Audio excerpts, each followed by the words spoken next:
curled my hair for this. Hey guys, it's Kelly and I'm coming at you from a very windy place, not Chicago. Apparently it's St. Louis this morning. We've got 50-mile-an-hour winds, but I got a babysitter and a cameraman, so we're working with what we got. And I have a 2020 Toyota Highlander Platinum that I'm excited to show you because this is a highly requested tour for me, so I really wanted to bring you an in-depth tour of car seats, stroller, bells and whistles, and all the fun stuff. Make sure you stay tuned until the end of the tour though, because I'm actually going to build my own Toyota Highlander and take you through the different trim levels. Let's get started.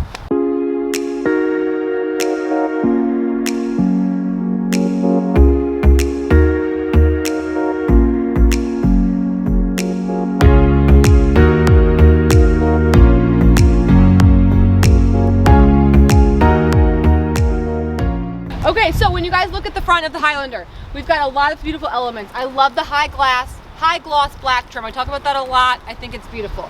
You know, everything else is just kind of okay. I think the headlights are super boring, super basic. I'm kind of like wanting something a little bit more futuristic like we see on the Palisade or the Acura, so that's a little boring to me. We've got some fog lights down there. And then, you know, it's pretty basic. The hood has a little indentation right here, which is just a thing to look at. Don't really have an opinion on it. But let's move to the side. I think it looks kind of like a luxury vehicle from the side. It's kind of reminding me of a car like the Lexus. Of course, Toyota owned Lexus, so that's why we're seeing some similarities there. I like it in this nice silver color. We have a chrome element around the window. I'd like to see it mirrored up here as well. I think that would just make kind of give it more of a high-end look. But nonetheless, let's continue on. We have a belt line that goes all the way down here. And then the taillights actually start super early, which is kind of cute. So some very nice wraparound taillights that just kind of stay consistent around there. This is a Platinum all-wheel drive, and then as far as the badge is concerned, I actually like it a lot. I like the Highlander badge and the Platinum badging, all in chrome. I like this chrome element here with the chrome Toyota logo. I think the back end is much cuter than the front end. I'm glad I curled my hair for this. Okay, let's take a look at the trunk, which is a little tiny. I do think this mat is really nice. Look how it goes all the way up here. That makes it so much better for when you do put this down. You literally have like a perfectly safe third row. I don't think my shoulder's gonna fit. I know it's not gonna fit, but let me show you anyway.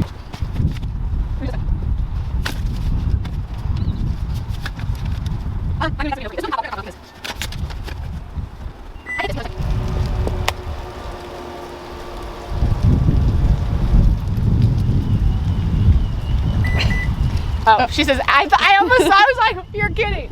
She says, absolutely not. That's absolutely disgusting.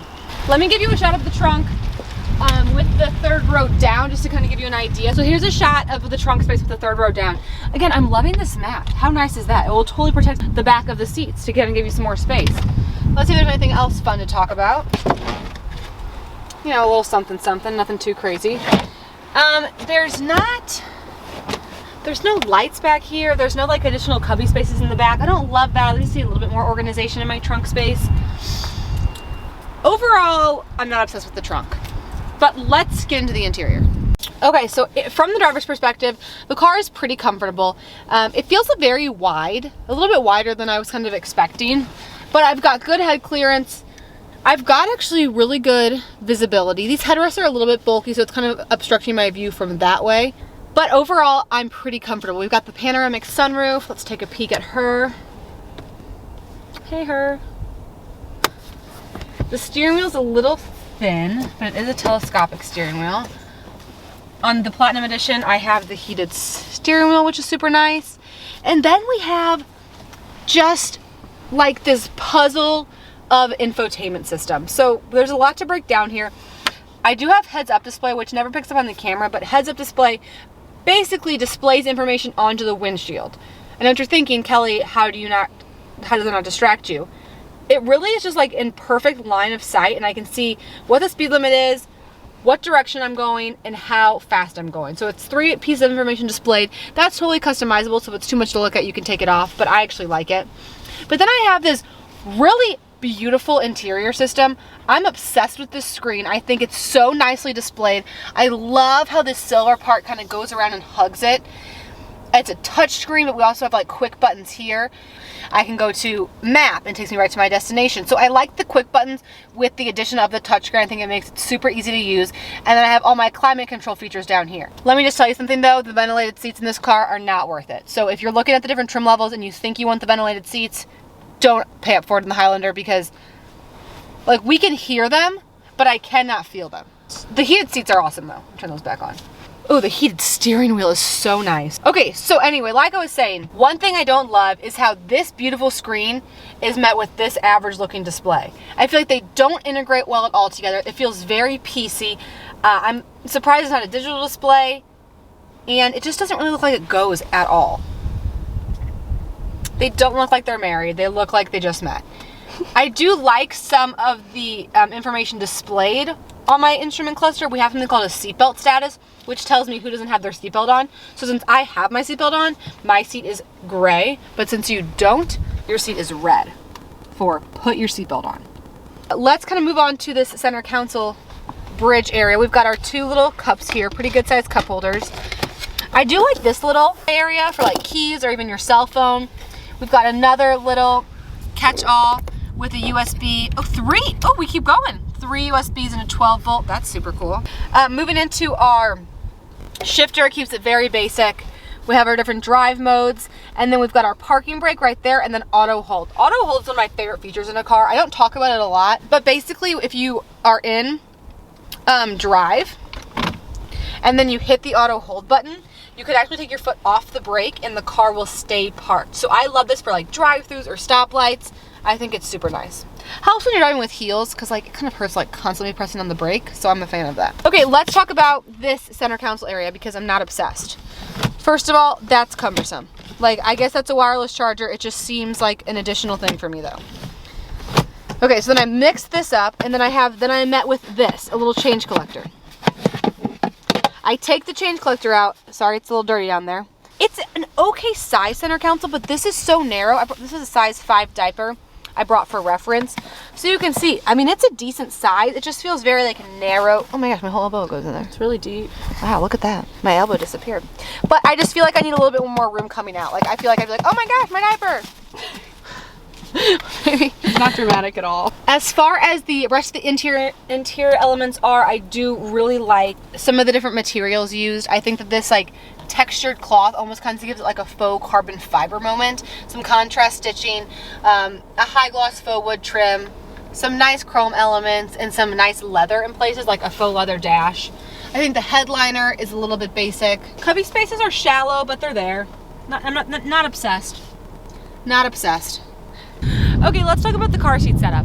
It's the average photo, I'm not gonna lie. So in the 7-seater option, which is what I'm in today, we have only 2 sets of lower anchors and 3 sets of tether anchors, which is really surprising to me because that's like the industry average. Like I think that's what the government says you have to have in all cars. So I was a little disappointed by that. But as far as the space goes, it's pretty good. So here's my gray coat convertible. I put it forward facing. Obviously I have plenty of room. And then that is a Kleck-Ling pumpkin seat. Also enough room while I have a rear facing seat. Here's a shot of me in the second row. I'm actually pretty impressed with the amenities I have back here. I've got some sunshades, which are awesome. Oh my gosh, that's so much better. I've got ceiling vents, which I love for rear facing kiddos. The captain's chairs are pretty comfortable. The Highlander also comes in a bench. I've got heated seats, a leather back pocket, 2 USBs, and a outlet, which is awesome if you're a pumping mama like myself. That would be amazing. We've got obviously that dual zone, the dual sunroof comes all the way back here. The cup holders to me are like, here's the thing, I don't mind them as someone in the captain's chairs. I hate them as someone who's going to have to climb to the 3rd row in a minute. That seems like I'm gonna get my heeled boots stuck in there and it's just game over from there. The side cubbies are actually pretty decent, so I'm happy to see that. So overall, very comfortable back here. I obviously have plenty of leg room. Great for car seats, great for an average sized adult. So I'm about to climb into the 3rd row. Last time I did this, I was very pregnant and in a dress, so I'm much more comfortable and excited to try it not pregnant in jeans. So first things first, how to give that 3rd row some more leg room. The Highlander seats are on slides, so I can move forwards and backwards depending on who I want to give more leg room to. When I showed you the shot earlier, I was almost all the way back, giving me ample amount of leg room. I'm gonna move it as forward, as comfortable as I would be to kind of give that seat as to give the 3rd row the best chance, and then I am going to climb back there. So the way to access the 3rd row is to pull this lever at the top. It puts that seat forward and then you're allowed to slide it to get your access. There are 3 seats back there, which seems tight. Let's see what happens. Okay, so as you can see, my head is hitting the ceiling. Oh. My knees are into my chest, and I feel like this. So I don't like this third row. But I've reworked the third row a little bit. I actually reclined this bench a little, moved the seat forward. I'm definitely more comfortable. The floorboard is elevated as it is to the captain's chairs, which kind of gives me that knees in my chest sensation.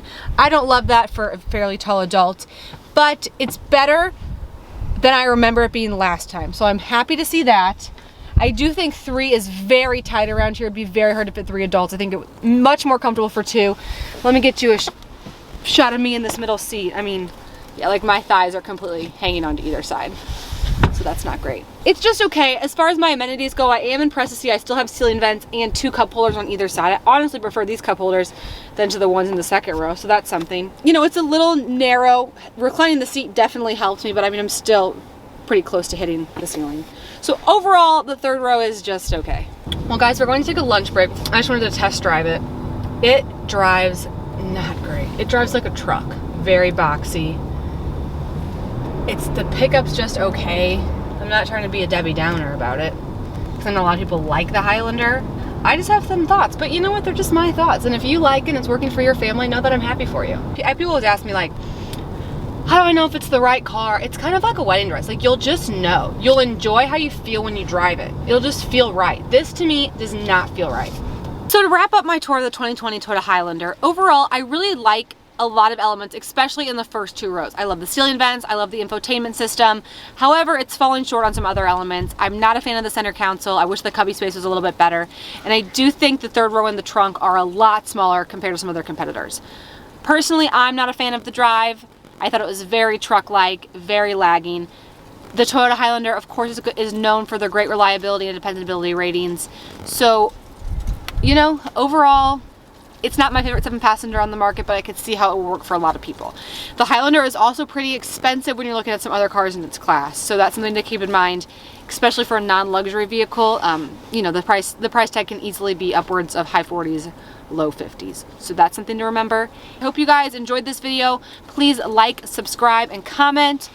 Let me know which vehicles you want to see next down below, and I will see y'all later. All right, everyone, we're switching things up a little bit. This is Kelly's sister, videographer, and editor. As you know, motherhood takes a village, and Kelly is just a little bit too swamped to complete this build your own, but she really wanted to make sure that this tour got out today, so I'm going to step in and build it for her. So as you saw in the tour, we did do a 2020, but I'm going to be building a 2021 on the Toyota website. So first step is selecting your trim. I am going to go with the XLE just because it comes with heated seats, power tailgate, leather seats, just a few comfort features that I'm not really wanting to sacrifice. So next is picking the engine, and being from Missouri and having to deal with those winters, I'm sort of biased to all-wheel drive. I just think it's a good feature to have because when you don't have it, you really wish you did. So that's what we're going to go with. Now for the color. So you see they have some really beautiful color options, but some of them you have to pay up for, like this blue and this red. It's an extra $425, and personally I think the black is really sharp, really cool looking, so we are going to go with the black. And then for the interior, like I said, you get leather seats, and they have some really stunning options. So there's the black, the tan, which I love the contrast of the tan and the brown. But I'm actually going to go with the gray because I love that contrast between the black and the gray. I like that it's all not one color. And then for packages, I know Kelly prefers a bench seat, so we are going to add the bench seat for no extra cost. And then here, you know, you could add a cargo cover, cargo net, all these few extra features, but there's nothing on here that's really standing out to me, so I'm going to skip this part. And our final 2021 Highlander XLE comes to $42,600.